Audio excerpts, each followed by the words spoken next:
சொந்தங்கள் அனைவருக்கும் இனிமையான வணக்கம். கமுக்கமாக இருந்து தில்லாலங்கடி வேலையை பார்த்த குணசேகரன் குடும்பத்தில் ரணகலத்தை ஏற்படுத்த போகும் ரேணுகா. என்னடா நடக்குதுன்னு பார்க்கலாமா? சன் டிவியில் ஒளிபரப்பாகி வருகின்ற எதிர்நீச்சல் சீரியல்ல முதன் முறையாக குணசேகரன் வீட்டு மருமகள்கள் ஜெயித்து விட்டார்கள். இதனை தொடர்ந்து தக்க வைத்துக் கொள்வதற்காக வீட்டை விட்டு வெளியேறி சொந்த காலில் நின்று வெற்றியை பார்க்கலாம் என முடிவெடுத்தாங்க. ஆனால் அடிப்பட்ட பாம்பு பதுங்கி நின்று கொத்தும் என்பது சொல்வது போல குணசேகரனும் தந்திரமாக கை நகர்த்துகின்றார்.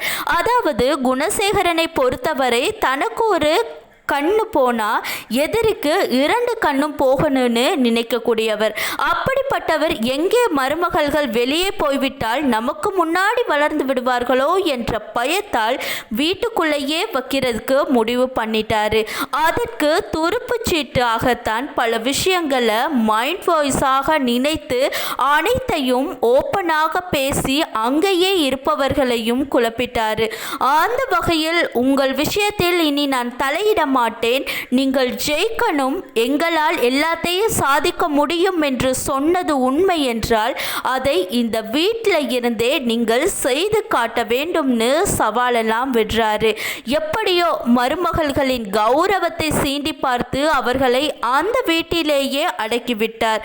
குணசேகரனுக்கு என்ன தைரியம் என்றால் கொஞ்சம் காசு பணம் வந்துவிட்டால் இவர்களின் ஒற்றுமை இருக்காது, குழாயடி சண்டைதான் நடக்கும், அதன் மூலம் நாம் குளிர் காயலாம் என்று அசால்ட் தைரியத்தில் இப்படி ஒரு சவாலை போட்டு விட்டுட்டாரு. இது தெரியாமல் வழக்கம் போல அந்த வீட்டு மருமகள்கள் அங்கேயே முடங்குவதற்கு முடிவெடுத்து விட்டார்கள். ஒரே வீட்டிலேயே இருந்து கும்மி அடித்து நாம் ஒற்றுமையாக இருந்து ஜெயித்து காட்டுவோம் என்று நினைக்கின்றார்கள். இதனை தொடர்ந்து ஜனனி நாம் ஒவ்வொருவரும் ஆசைப்பட்ட மாதிரி நம்முடைய வாழ்க்கையில் ஜெயிக்க வேண்டும் என்றால் லட்சியத்தை நோக்கி பயணிக்க வேண்டும். அதில் நாம் ஒற்றுமையாக இருந்து ஒருவருக்கொருவர் சப்போர்ட் செய்து வந்தால் நிச்சயம் நமக்கு வெற்றி கிடைக்கும் என்று உறுதுணையாக பேசுகின்றார். அதே மாதிரி ஜனனி சொன்னதற்கும் அனைவரும் தலையாட்டி விட்டார்கள்.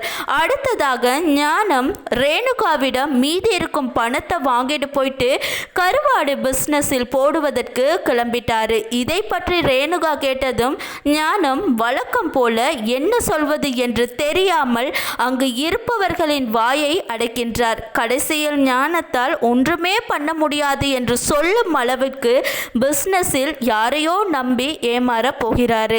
இதனால் ரேணுகா மூலம் குடும்பத்தில் ஒரு பூகம்பம் வெடிக்கப் போகின்றது.